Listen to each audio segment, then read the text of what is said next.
જય માતાજી મિત્રો, તો એસી વ્લોગમાં તમારું હાર્દિક સ્વાગત છે ને આપણે આવી ગયા છીએ પાછો નવો વિડીયો લઈને। તો આજે આપણે આવ્યા છીએ વાડીએ દવા છાંટવા માટે। આપણે આજે આ માંડવીમાં કુયા નથી બેસતા ને બહુ કઠણ જગ્યા થઈ ગઈ હતી। એક ફેર સલ્ફર તો નાખી ગયા પણ વાંધો ના આવ્યો, 15 દીમાં એનું રિઝલ્ટ સારું આવી ગયું।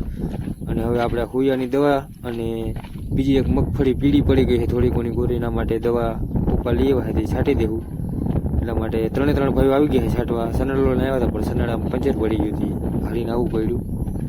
હવે આપણે દવા છાંટવાની છે ને જાવું, ત્યાંથી પાણી ભરી ભરીને પ્રથમ તો દવા કરાવવાની છે। જો આ સનેડો પડ્યો હામો આપણો વરુણભાઈ વાસડા પાસે ઊભા છે, બીજા ભાઈના વાસડા છે ને બાંધી ગયા છે, હવે ત્યાં જાવું એની પાસે અને એ દવા પછી આપણે કેરવીને છાંટવાનું હામું આપણું તળાવ દેખાય છે અને આ લીલું ઘાસ છે બધું સબસ્ટેશન આપણું। આ બધું જો ધોવાઈ ગયું છે વરસાદને કારણે, બહુ પાણી આવ્યું હતું અહીંયા એટલા માટે ધોવાઈ ગયું છે, હાવ પૂરું થઈ ગયું। આમાં માંડવી હતી પણ બધી વહી ગઈ છે, જો તમને દેખાતી તો હે જ લગભગ। આમ આડેધડ ઉપરથી પાણી તૂટ્યું હતું, કોઈનું ભાઈનું કાઢ્યું હતી, આપણા ખેતરમાંથી આડેધડ પાણી પડ્યું, એમાં ધોવાઈ ગયું છે। અને પરવીનભાઈ જો વાસણાને રમતું કરે છે ને હવે હું જાવીને પાસે જલ્દી દવા આપણી ભેરવાઈ જાય અને જલ્દી છાંટી લે વાસણા હે। તો આ હે ખાતરું, જો વાવ જ કહેવાય આમ તો। ને હરદેવભાઈ આપણા પંપ રેડી કરે છે।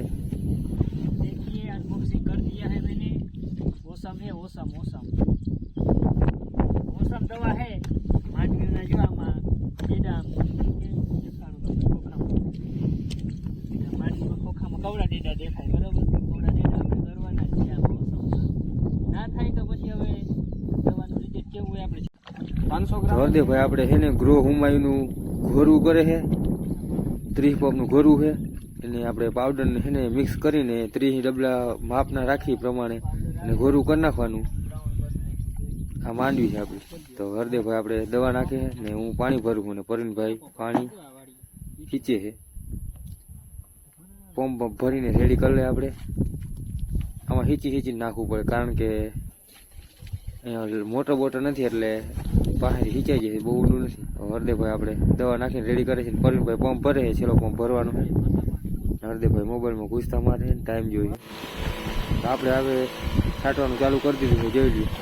હરદેવભાઈ આવે ને હું સામું જાઉં, પ્રથમ ચાલુ કરી દીધું, પ્રથમની હાલત છે એટલા ભરની। આ બાઉન્ડ્રી પડી ને ઢોરું બહુ આવે અમારે અહીંયા એટલા માટે હરદેવભાઈનું નોજલનું પ્રેશર બહુ સારું છે, મારે જરા ધીરું છે માર્ગના કાંઠે। બીજું પંપ ભરીને રેડી કરી લીધું ને આપણે આવી ગયા છાંટવા, જોઈ લીધા તમે આગલા કેમેરામાં દેખાડી દો, 3 ભાઈઓ છાંટવા આવી ગયા છે। પરવીનભાઈ વાહે છે, હું આગળ છું ફોન લઈને, હરદેવભાઈ મારી પાસે જ છે। આ નવા પંપ છે તે પ્રેશર સારું હોય બે માંડવી સારી છે, તમને દેખાડો આપણે પાછલા કેમેરામાંથી જોઈ લો। આ માંડવી, આ ઘરનું બિયારણ છે, પ્રથમ પીળી પડી ગઈ હતી પણ વાંધો ના આવ્યો, આપણે સલ્ફર નાખી દીધું, બહુ સારું રિઝલ્ટ આવી ગયું સલ્ફરનું। હવે ચા આવી ગયો, ચા પાણી પી લે, પાણી હરદેવભાઈ પીએ, પપ્પા ફોનમાં વાત કરે છે। આપણા પંપ જોવા પડ્યા સામે, આ ચાની બોટલ પડી, ચા પીને પછી આપણે પીળી મગફળીમાં આવી ગયા દવા છાંટવા। જો આ પીળી મગફળી હાવ એટલે હાવ પીળી પડી ગઈ આમાંથી। અને આમાં તમને હું દેખાડું રિઝલ્ટ એટલું આવ્યું ને સારું, જે પહેલાં નાખી ગયા તેમાં તમે માનવામાં ના આવે, અમારી પીળી માંડવી હતી હાવ એટલે હાવ અટાણે લીલી સમ થઈ ગઈ છે એટલે એના માટે ત્યાં દવા છે, એક ઉમાયું છે ને પોષણ છે ને બીજી એક ચોટાડવાની છે, 3-4 જાતની દવા છે। સલ્ફર તો નાખી ગયા હતા એટલે કોકો પીરા પાણી, બાકી બહુ નથી પીરા પાણી, બહુ વલ નથી। જો તમે દેખાડો વરી છાંટું છે એટલે પીરામાં છે, એટલે હું ગારો પણ બહુ છે। તો હવે આપણે છટાઈ બટન કમ્પ્લીટ થઈ ગયા, પરવીનભાઈ હકેલે ને પપ્પા ગાડી લઈને જાય, આપણો પડ્યો સનેડો। હરદેવભાઈ પંપ રેડી કરીને આપણે નીકળી ગયા દવા છાંટવા, દવા તરાવવા નીકળી જઈએ ગાડા મંદિર પાસે દર્શન કરી નીકળી ગયા આપણી વાડી રસ્તે। જય માતા ઓલાબેને બીજા નથી કીધું, કાકા જરા વાતો કરતા ગયા ભૂખ લાગ્યા, સોમવાર છે ને સોમવાર રહ્યા કાકા ધીરે ધીરે આપે કારણ કે સરકાર લે ને કેમેરામાં વાત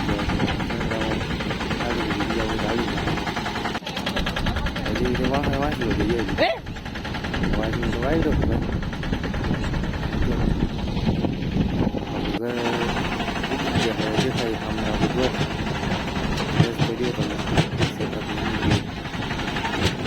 લાકડી કાઢી મારવાનું શું લાગે